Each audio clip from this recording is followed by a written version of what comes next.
en valeur notre culture, à mettre en valeur donc nos coutumes et à mettre en valeur le vivre burkinabé. Et nous souhaitons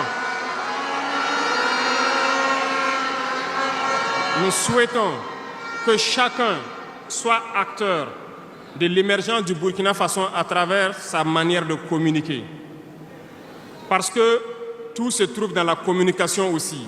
Vous avez suivi dernièrement la guerre communicationnelle qui a été dressée contre nous et ça continue, ça ne va pas s'arrêter.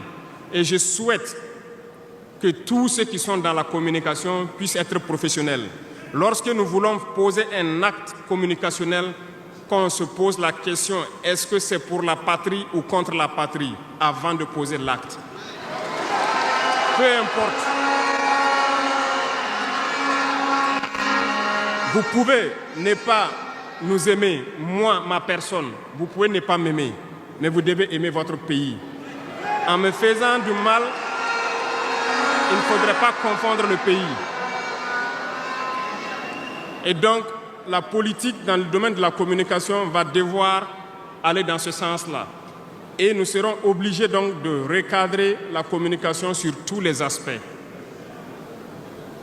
Et c'est cette ligne de conduite qui sera donc adoptée. Nous n'allons pas permettre à ce que des Burkinabés communiquent contre le Burkina Faso.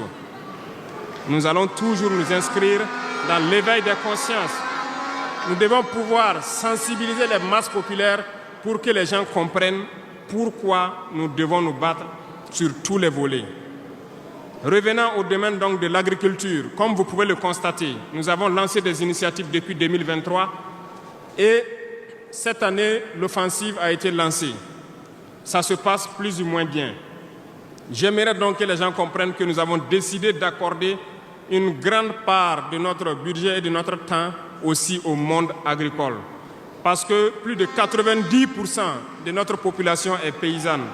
Mais pendant des décennies, ils n'ont jamais senti l'intéressement donc, à leur public. Et c'est pourquoi nous avons décidé d'entreprendre un certain nombre d'initiatives, d'actes, les semences qu'il faut et les permettre de pouvoir avoir les intrants nécessaires à coût subventionné pour pouvoir nous aider dans la lutte contre l'insécurité alimentaire. Parce que l'autosuffisance alimentaire est un droit. C'est dans ce même sens que nous avons créé dernièrement l'ONBA, l'Office national d'aménagement des barrages hydro-agricoles. Nous allons l'équiper parce que tous êtes témoins dans vos différentes régions que nous avons beaucoup de retenues d'eau, beaucoup de barrages, mais qui sont ensablés, qui sont bouchés. Et nous avons la possibilité de faire d'autres barrages. Nous sommes en train de payer de l'équipement pour cet office pour qu'il puisse se déployer sur le territoire et avec la contribution des populations, pouvoir construire beaucoup de barrages et désensabler beaucoup de barrages. Nous allons poursuivre ce combat. Nous allons poursuivre ce combat jusqu'à l'atteinte de l'autosuffisance alimentaire et que nos populations puissent manger à leur faim. Dans le domaine des infrastructures, nous avons un manque crucial de routes. Et en faisant l'analyse, nous avons trouvé pour certaines routes des études très vieilles. Et pour d'autres, il n'y a pas d'études. Nous ne pouvons pas construire une route sans avoir des études. Les études sont préalables. Voilà pourquoi dans ce secteur, nous avons ordonné au ministère de faire beaucoup d'études sur beaucoup de tronçons, ce qui nous permettra donc à l'avenir de pouvoir lancer des travaux et bien faire ces travaux pour que ce soit durable sur beaucoup de tronçons. Pour cela, nous avons remarqué que les frais pour bitumer 1 km de tronçon, nous sommes autour de 500 millions de francs. Donc pour 100 km avec les ouvrages d'assainissement, nous n'avons pas moins de 60 milliards pour faire 100 km de route bitumée. C'est très cher et très coûteux. La technique a été de créer donc des brigades d'intervention, donc des infrastructures. Nous sommes en train donc de vouloir équiper plusieurs brigades avec de l'équipement pour faire le minimum et permettre donc aux entreprises aussi du BTP de vivre et de faire une partie. Nous allons partager donc la poire en deux pour pouvoir baisser les dépenses et pouvoir faire le maximum de routes possibles dans un laps de temps.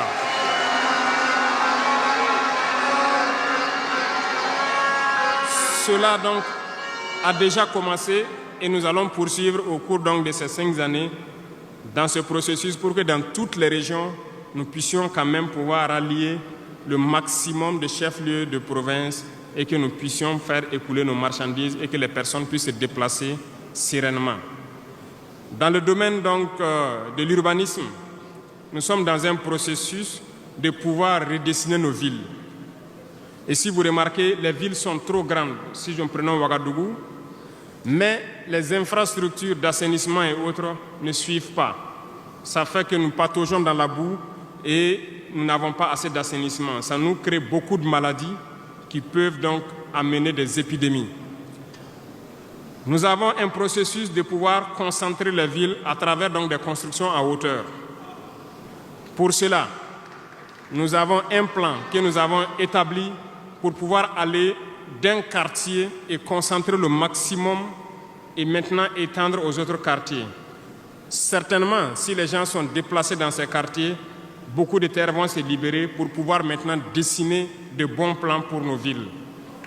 Nous allons commencer par des villes, un certain nombre de villes d'abord, et pouvoir l'étendre à toutes les autres villes.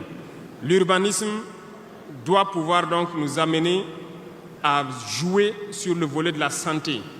Parce que si l'urbanisation est bien faite, il y a un bon nombre de maladies telles que la dengue, le choléra et certaines maladies liées aux eaux sales qui stagnent dans nos rues.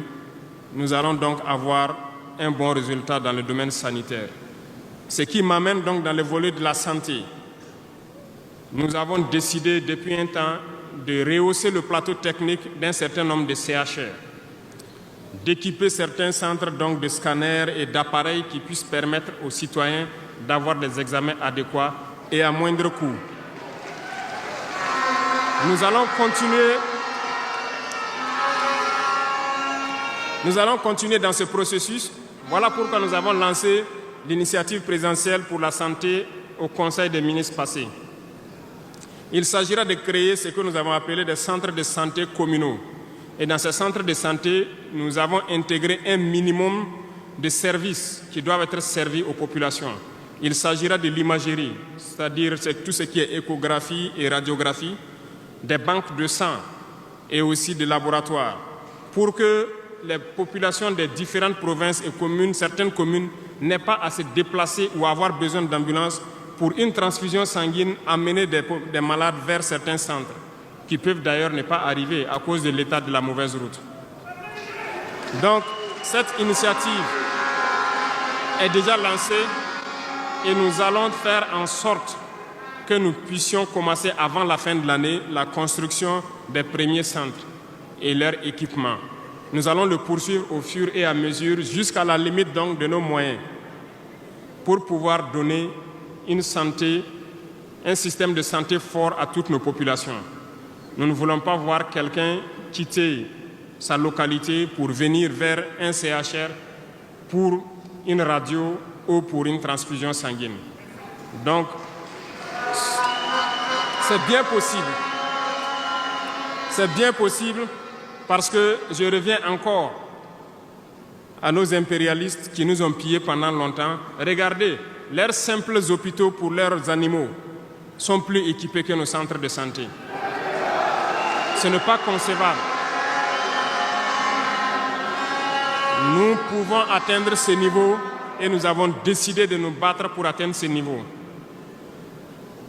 Le ministère a été instruit aussi de former le personnel nécessaire pour équiper ces centres-là au fur et à mesure que nous les mettons en place, parce que ça nécessite des professionnels engagés. Et pour être plus pointu, nous avons remarqué que nous avons des médecins assez posés, prenant l'exemple de ceux qui opèrent le cœur. Nous sommes en train donc de les accompagner pour pouvoir avoir un institut vraiment assez équipé et les permettre de faire certaines chirurgies du cœur sur place parce qu'ils en ont la capacité. C'est l'équipement qui les manque. On attend leur point de situation pour pouvoir les aider et les soutenir. Beaucoup d'autres spécialités ont fait leurs preuves et nous ferons tout pour les accompagner donc dans ce sens. Dans l'initiative, il est prévu aussi des centres de réanimation dans certains CHR qui n'en disposent pas. Parce qu'il nous a été dit qu'après plusieurs opérations, des patients souvent décèdent du fait de manque de centres de réanimation. Donc c'est un tout complet que nous sommes en train de mettre en œuvre pour pouvoir renforcer le système de santé. Et nous sommes convaincus que si les Burkinabés mangent à leur faim et que l'urbanisation est bien faite, nous avons déjà gagné en termes de santé sur beaucoup de plans et il faut l'accompagner maintenant avec l'équipement.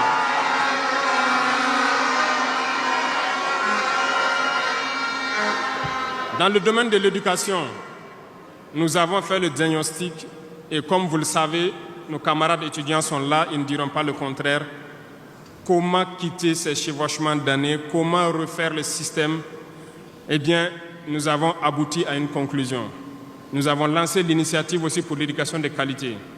Ça va intégrer tous les volets, de la maternelle jusqu'à l'université. Les premiers bâtiments devront donc pousser aussi avant la fin de l'année. Nous avons opté pour des constructions en hauteur pour rassembler le maximum d'élèves sur des superficies données pour permettre un contrôle approfondi et judicieux de l'enseignement, parce que l'enseignement, c'est aussi de l'éducation. Et au finish, nous devrons avoir des complexes dans la plupart de nos communes qui vont de la maternelle jusqu'au secondaire et les centres universitaires doivent voir leur capacité augmenter aussi. Quand nous prenons aujourd'hui nos salles de classe à 3 classes qui sont construites un peu partout, la saison des pluies a commencé, les intempéries encore sont venues nous montrer que ce n'est pas la bonne option. Voilà pourquoi nous ne voulons plus faire ces centres isolés avec des petites maisons de 3 salles et nous allons passer à des constructions à hauteur pour avoir le maximum d'élèves dans un espace donné et l'encadrement conséquent pour une éducation de qualité. Beaucoup d'autres choses seront initiées dès le primaire. Nous allons revenir à certains fondamentaux de discipline et d'instaurer donc un certain nombre de valeurs à inculquer aux plus jeunes depuis le primaire pour qu'ils soient de bons citoyens de demain.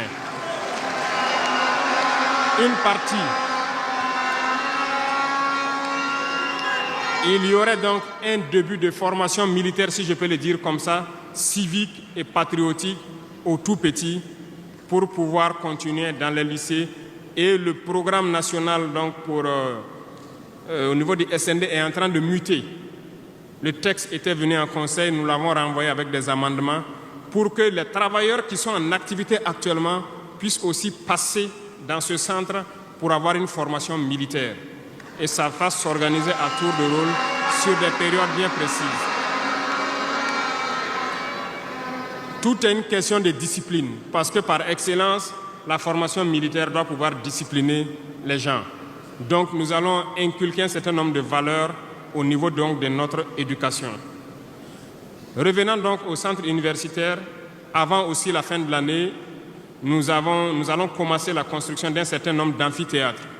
Et plus tard, lorsque les moyens le permettront, nous partirons sur le volet donc de la restauration et aussi des cités au niveau donc des différents centres universitaires. Mais nous commencerons par les amphithéâtres pour les permettre d'avoir donc où travailler pour que le décalage qu'il y a en termes donc d'années qui se superposent puisse se réduire considérablement. Nous avons fait une régulation budgétaire qui doit donc passer à l'Assemblée ce mois-là pour pouvoir donc initier toutes ces opérations. Qu'est-ce que cela veut dire? Nous avons diminué les dépenses de fonctionnement de l'administration pour pouvoir injecter ailleurs, notamment dans l'éducation et dans la santé. Ce programme donc, est prêt, il a été lancé et dans les jours à venir, vous serez témoins de l'évolution donc, de tout ce que nous sommes en train de vous dire.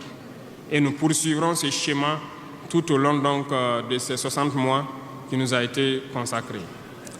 Revenant donc au domaine donc, des mines, je le disais tantôt, nous avons adopté une nouvelle politique. Le Burkina regorge de beaucoup de sortes de minéraux, mais il y a quand même un minéral pour lequel il n'y a plus de secret pour les Burkinabés. Et je m'en vais là saluer donc nos vaillants orpailleurs, très courageux, qui arrivent à rentrer dans les profondeurs de nos terres pour sortir ce minéral-là. Nous nous sommes dit, pourquoi continuer à laisser des multinationales étrangères venir puiser notre or pendant que nous savons l'exploiter nous-mêmes? Voilà pourquoi nous avons ordonné au ministère de réorganiser les orpailleurs et le gouvernement va prendre en compte l'exploitation de l'or. Plusieurs permis, comme je le disais, seront retirés de certaines personnes et nous allons l'exploiter nous-mêmes. Nous allons nous équiper.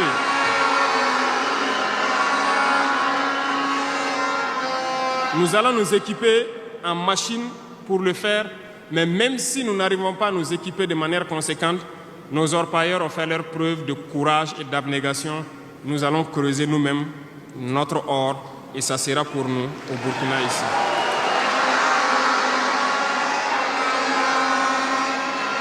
Pour les autres substances, là où nous ne pouvons pas, et bien sûr, nos partenaires sincères qui acceptent de nous accompagner dans cette lutte, c'est à eux seuls que nous pourrons concéder certains permis. Parce qu'ils ont accepté de nous accompagner dans la lutte pour notre souveraineté, dans la lutte contre le terrorisme. Et nous avons édicté un nouveau code donc, minier qui est actuellement à l'Assemblée et j'espère qu'il sera voté donc, dans la semaine prochaine pour imposer un nouveau modèle aux différentes entreprises qui vont venir pour exploiter l'or ici, pour que le maximum de profit soit pour l'État. Et dans le volet donc, de l'énergie, comme vous l'avez constaté, nous avons de sérieux problèmes d'énergie. L'accroissement de la population n'a pas été suivi par une politique énergétique. Aujourd'hui, lorsque les pics de chaleur arrivent, il y a des délestages en permanence, beaucoup d'activités souffrent. Nous sommes en discussion avec des partenaires qui sont actuellement même au Burkina pour pouvoir construire dans l'urgence donc, des centrales thermiques de très grande capacité. Et nous voulons donc voir avec eux comment on peut réduire les délais de construction. Les discussions portent actuellement sur la réduction des délais de construction et le modèle financier que nous allons mettre en place. Nous espérons aboutir à ça en attendant que notre processus, qui peut paraître long, des centrales nucléaires puisse donc voir le jour. Sur ce volet aussi, ça se poursuit très bien. Sur ce volet, nous pouvons vous assurer que ça se poursuit très bien et nous sommes en train de vouloir mettre en place, sur place ici, une unité, si je peux dire, pour former des Burkinabés qui doivent prendre le relais, qui doivent suivre tout ce qui est processus de construction et prendre le relais, le transfert de compétences. Donc, ça va prendre vraiment un processus assez scientifique pour que nous puissions, à l'avenir, lorsque la centrale sera là, que dans un futur pas loin, ça soit la propriété exclusive des Burkinabés, que les ingénieurs burkinabés se l'approprient et pouvoir le mettre en œuvre, pouvoir l'entretenir.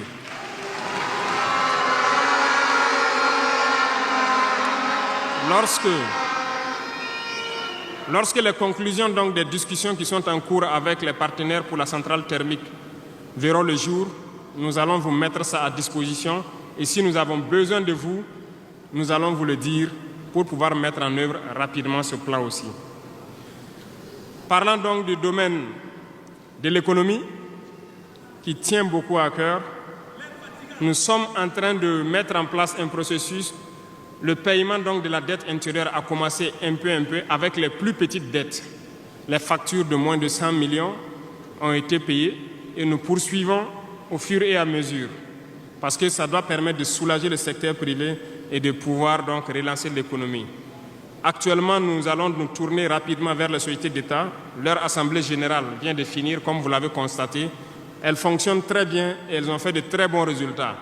Nous allons partir donc des sociétés d'État, soustraire un peu sur leur DAT pour soulager l'économie et faire tourner, soulager la dette intérieure et faire tourner l'économie.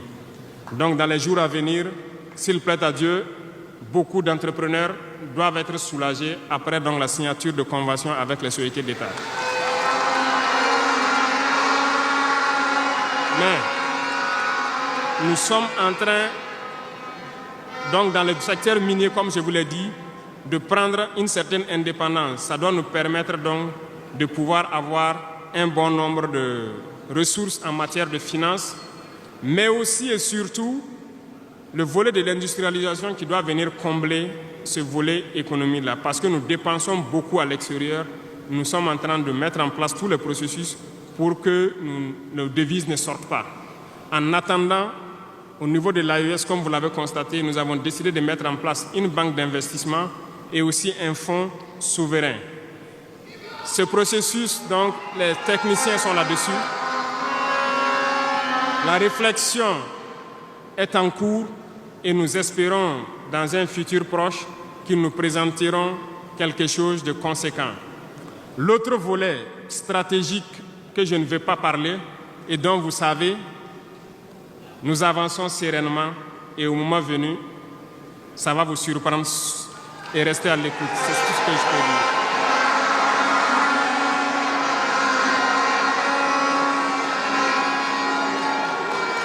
Dans le volet commerce et industrialisation, nous avons aussi posé les diagnostics, comme je vous le disais. Actuellement, comme vous le constatez, nous avons énuméré un bon nombre de produits que nous importons de l'extérieur. Alors, nous sommes en train d'entamer un processus d'industrialisation. Il faut que nous arrivions à mettre le maximum d'industrie sur place pour transformer nos matières premières et pour pouvoir fabriquer ce que nous consommons. Nous sommes dans ce processus et nous discutons avec beaucoup de partenaires pour avoir le maximum d'industrie sur place. Cela va faire en sorte que nos devises ne sortent pas et que l'économie tourne bien et que aussi nous puissions avoir de l'emploi pour les jeunes. C'est dans ce cadre que nous avons pris certains décrets pour faciliter la création des petites entreprises. Nous avons élagué tout ce qui est taxes durant donc un bon nombre d'années pour que les petites entreprises puissent se créer et vivre. Malheureusement, les petites entreprises se retrouvent confrontées aux besoins de financement. Il faut le dire, au niveau des banques, ça s'avère beaucoup compliqué pour qu'on puisse avoir des financements lorsque vous créez votre entreprise. Nous avons rencontré le monde des banquiers et comme je le disais, nous avons échangé, mais je ne suis pas du tout satisfait parce que le retour qui devait être fait pour que nous les accompagnions pour financer les petites entreprises n'est pas satisfaisant. Voilà pourquoi nous sommes en train de réorganiser nos fonds qui étaient disponibles au niveau de l'État. Nous les avons rassemblés en un certain nombre de fonds, tant au niveau de l'agriculture, tant au niveau donc du ministère de l'Emploi, pour pouvoir prochainement ravitailler ces fonds-là et pouvoir permettre aux jeunes qui créent les entreprises d'avoir des crédits et de pouvoir se lancer. Donc, et je profite interpeller donc le monde donc encore des banquiers de revenir avec des propositions parce que nous avons des solutions, mais peut-être pas de bonnes solutions pour eux. Mais il faut qu'ils reviennent un peu pour nous appuyer à pouvoir aider les jeunes à s'en sortir. Le cas échéant,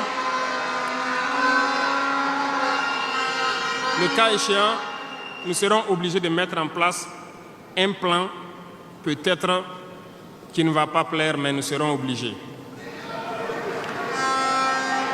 Dans le domaine donc du commerce, comme vous l'avez constaté, beaucoup de gens nous ont interpellés au cours de nos tournées sur les marchés hier. Nous avons fait un point de situation. Il y a tellement de travail à faire pour reconstruire ces marchés hier. Donc, aujourd'hui, quand vous prenez à Ouagadougou, le maire fait des séances de sensibilisation un peu partout, concernant donc un certain nombre de commerçants qui se sont installés de manière anarchique au bord des rues, mais j'ai instruit à ce que ce soit des sensibilisations toujours, en attendant que nous dégageons les espaces pour construire des marchés dignes de ce nom et demander aux gens de venir prendre des boutiques dans ces marchés et maintenant pouvoir libérer les rues pour pouvoir agrandir et assainir notre milieu. Et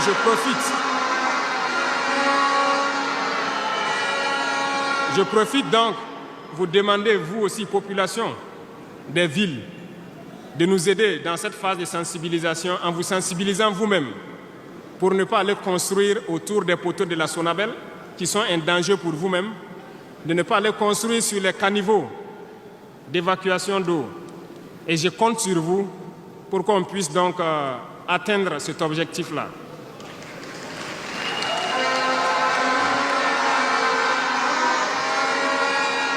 Revenons donc au volet donc de l'emploi, le sport, la jeunesse. Nous sommes en train de faire une réforme. Il y aura un remaniement ministériel dans quelques jours où l'architecture des ministères va changer un peu. Nous allons consacrer un ministère entier à la formation secondaire et professionnelle pour que nous n'ayons plus à avoir donc au niveau de l'université ce blocage qui est là actuellement. Nous devons pouvoir professionnaliser beaucoup de jeunes depuis le lycée. Donc, soit depuis la 4e ou au niveau donc de la seconde, que les gens puissent décider d'aller dans des filières professionnelles et pouvoir s'auto-employer. Donc, un ministère sera consacré uniquement à ça. Parce que le système éducatif, comme je l'ai dit, après diagnostic, vous êtes d'accord avec moi que nous formons très peu d'ingénieurs. Pourtant, une nation qui se développe, l'indice aussi de développement, c'est en termes d'ingénieurs formés. Remontez dans l'histoire et voyez toutes ces grandes nations. Le nombre d'ingénieurs formés par an dans des spécialités pointues compte beaucoup dans le développement. Au Burkina, nous n'en avons pas assez. Voilà pourquoi l'école polytechnique de Ouagadougou, nous voulons la faire évoluer en université polytechnique en y mettant un certain nombre de filières technologiques et en recrutant le maximum d'étudiants qui puissent être formés là-bas et avoir des ingénieurs. C'est bien que nous ayons les filières comme lettres modernes, philosophie, droit, voilà, psychologie, histoire. Beaucoup d'étudiants se retrouvent là-bas contre leur gré. Ce n'est pas forcément ce qu'ils ont choisi, mais ce sont les filières disponibles qui forcément ne donnent pas des opportunités d'emploi. Voilà pourquoi nous avons décidé de valoriser ce secteur donc, de la formation professionnelle et de l'emploi en y consacrant entièrement un ministère. Donc dans les prochains jours, ce remaniement sera fait et vous verrez donc comment nous allons évoluer.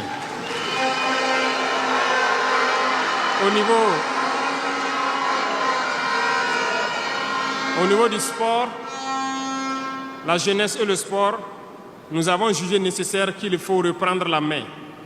Il faut reprendre la main pour recadrer. Parce que, première chose, le sport permet d'éviter un certain nombre de vices. La drogue, l'alcool, certains vices de la société peuvent être combattus à travers le sport.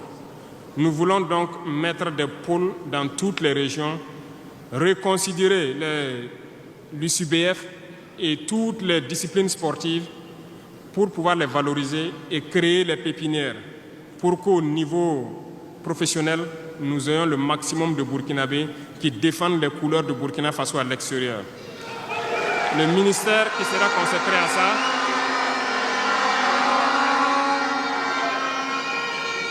donc, il y a beaucoup déjà de textes qui ont été écrits et nous allons mettre en œuvre cela dès les prochains jours après le remaniement pour créer nous-mêmes ces espaces-là. Cela va demander à ce que nous puissions pouvoir unir un certain nombre de forces pour y arriver. Et je compte sur vous, au niveau de chaque région, de chaque province, de pouvoir avoir donc cette discipline sportive-là et de s'encourager à faire le sport, à pouvoir permettre d'identifier les talents et de les faire émerger. Donc, certains volets de la gouvernance, tels que la transition digitale, nous n'allons pas nous évertuer là-dessus parce que c'est un processus un peu nouveau. Nous sommes dans la dématérialisation pour pouvoir lutter contre la corruption et aussi faciliter beaucoup de choses aux usagers. Le processus a déjà été lancé et vous voyez tous les jours les applications qui sont créées qui nous permettent donc de pouvoir faire faciliter un bon nombre d'activités au niveau des usagers. Même au niveau de la justice, vous avez pu voir que les casiers judiciaires et les certificats de nationalité aujourd'hui peuvent s'obtenir facilement en ligne. Donc nous allons continuer dans ce processus également.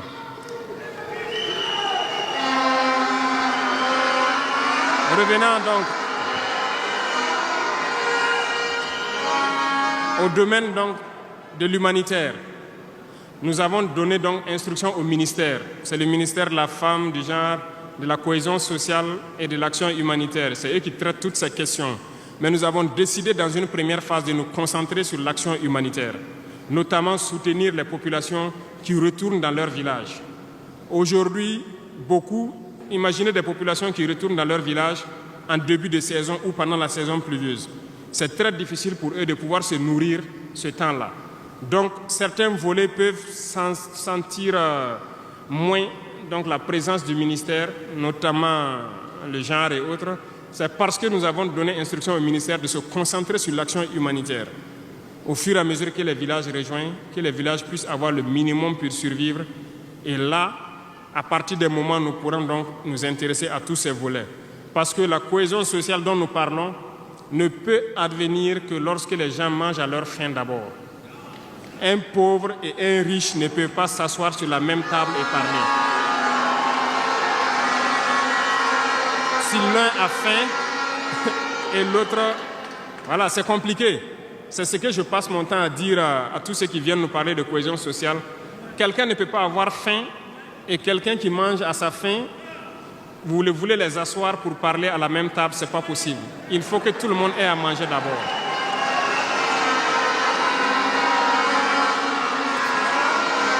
Voilà pourquoi c'est dans la lutte qu'il y a la cohésion. Acceptons de lutter. C'est dans la lutte, c'est dans la guerre qu'est née l'AES. C'est dans la lutte que nous avons pu nous unir dans le Sahel. Et c'est dans la lutte que les Burkinabés sont en train de s'unir. Allez-y voir tous ces villages qui se retournent. Je vous invite à faire le tour. Beaucoup sont venus de différentes provinces. Ils peuvent être dans leur village avec des désaccords. Ils ont été cherchés, mais quand ils reviennent, ils sont plus soudés que jamais. La cohésion sociale se trouve dans la lutte également. Et pour finir, j'ai laissé le domaine de la justice en dernier pour terminer donc notre vision dans ce domaine.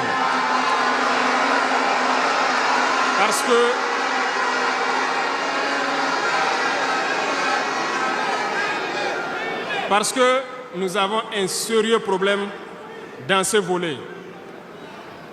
Nous avons entamé des réformes il n'y a pas longtemps au niveau du Conseil supérieur de la magistrature. Nous avons vu des écrits, nous avons vu des comportements de certains syndicats du monde de la justice. Très bien, certains ont tenté de boycotter tout ce qu'ils peuvent, mais comme le disait Diop, avec ou sans eux, nous allons avancer.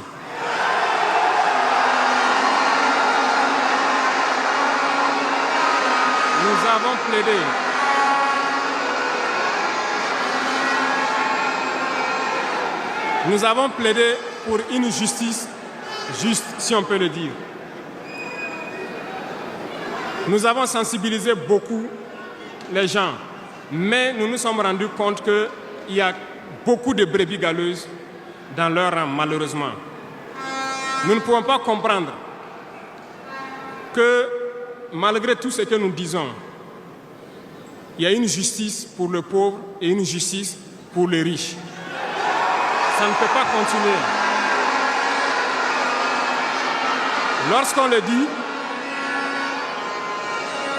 Lorsqu'on le dit, ils disent que nous ne devons pas parler de ça. Nous allons parler de ça et bien même. Parce que, remarquez jusqu'au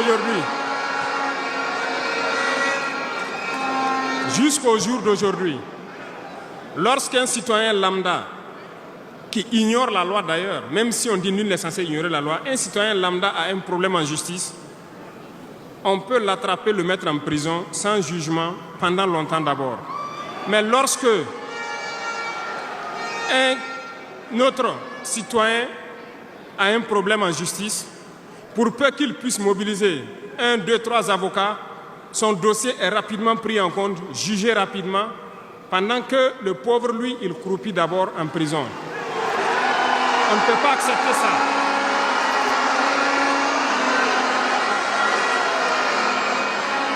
Il y a des choses Il y a des situations et il y a des choses sur lesquelles nous n'avons pas voulu nous prononcer par juste devoir de réserve, parce que nous sommes à un certain niveau, on ne veut pas parler en premier.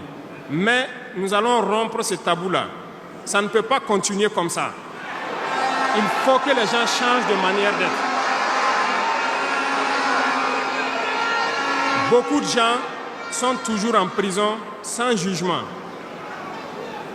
Nous allons lancer une campagne bientôt pour juger ces gens-là qui sont en prison pendant des mois sans être jugés.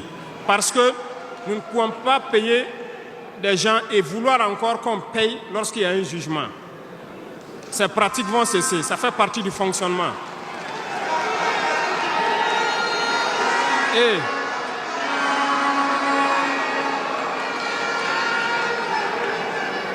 malheureusement, je le dis haut et fort, et j'invite donc les magistrats qui sont sincères là, voilà, à donner le ton aussi et à quitter dans une certaine logique. Parce qu'il y a beaucoup de brebis galeuses dans leur rang. Il y a des magistrats corrompus qui se cachent derrière des syndicats pour poser un certain nombre d'actes.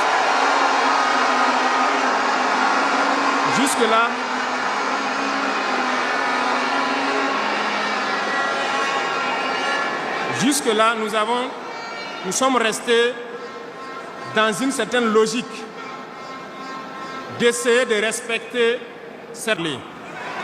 Si quelqu'un continue dans cette logique, à chaque instant, nous serons devant le peuple pour les expliquer pourquoi nous avons violé telle décision de justice, tant que ça ne va pas rencontrer l'assentiment du peuple.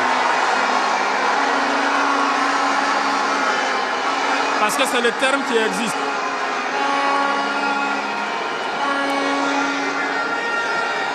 La patrie d'abord, la patrie avant tout. Si une mauvaise décision est prise, soi-disant pour protéger certains individus qui nuisent à la patrie, nous allons nous opposer. Et nous n'allons pas permettre que la décision soit exécutée. Et nous allons expliquer pourquoi nous nous opposons. Le Conseil supérieur de la magistrature a été modifié dans son architecture. Ils seront installés, si ça n'a pas déjà été fait, et ils vont commencer le travail. Tous ceux qui avaient les dossiers, des magistrats qui avaient été pris la main dans le sac, qui ont des dossiers, on va remettre tout à jour, ils seront jugés aussi, comme les autres. Il n'y aura rien d'infini.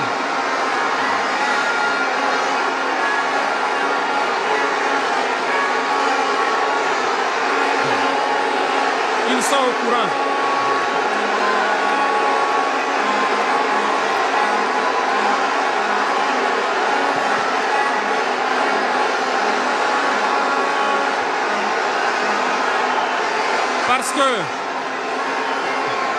Parce que l'injustice est un fléau qui détruit la société. Oui, l'injustice est un fléau qui détruit notre société. Et il faut que ce soit clair. Certains diront qu'on n'avait pas besoin de le dire ici, on avait besoin de le dire. On les met en garde et ça sera fait. Ils vont le voir dans les jours à venir. Et c'est une mise en garde en même temps au nouveau Conseil supérieur de la magistrature qui sera mis en place de prendre au sérieux tous les dossiers. Certaines personnes ont été forcées à la corruption. Certains opérateurs économiques ont été escroqués, forcés à la corruption par certains membres de la justice. On a ouvert pour qu'ils puissent venir dénoncer ces individus-là. Ils vont être jugés également. Nous voulons une autre forme de justice.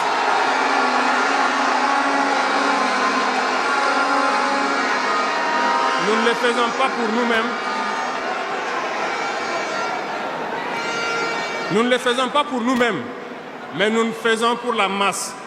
Parce que les deux catégories de citoyens, cette minorité qui se retrouve être la minorité dirigeante et la majorité qui est la masse populaire paysanne qui est croupie dans les villages, nous n'allons pas permettre à ce qu'il y ait cette distanciation en matière de justice. Donc, j'ai laissé la partie de la justice en dernière partie pour les dire que la bataille sera lancée. Et nous comptons sur les magistrats honnêtes pour faire le travail honnêtement et expédier de leur rang les corrompus, les vendus et les escrocs.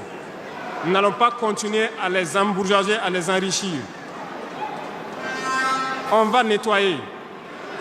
Et s'il faut que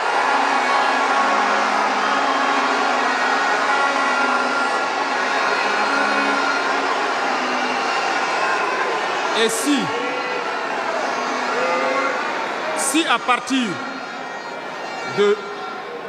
à partir de ces propos que je tiens aujourd'hui, certains décident de faire des mouvements d'humeur ou de ne pas travailler, ils sont libres. Nous prendrons les mesures qui sied. Mais le pays va avancer.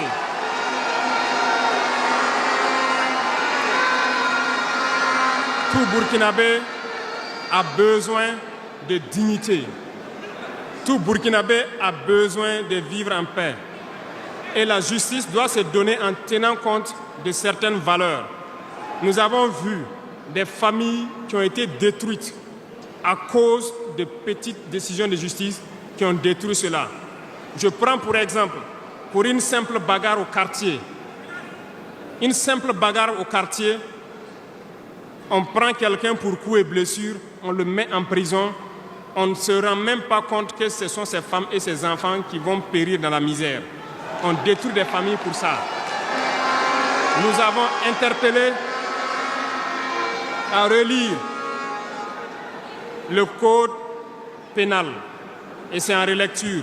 Nous allons changer carrément le modèle de justice. Parce que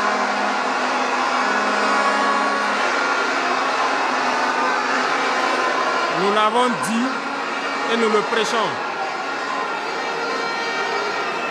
Il y a plein de fautes. Il y a plein de fautes qui peuvent trouver un solutionnement sans être forcément la prison. Et je peux vous promettre que dans ces 5 ans, nous allons faire en sorte pour diminuer de manière drastique le nombre de prisons et augmenter le nombre de travailleurs dans nos plaines, parce que nous allons récupérer nos plaines.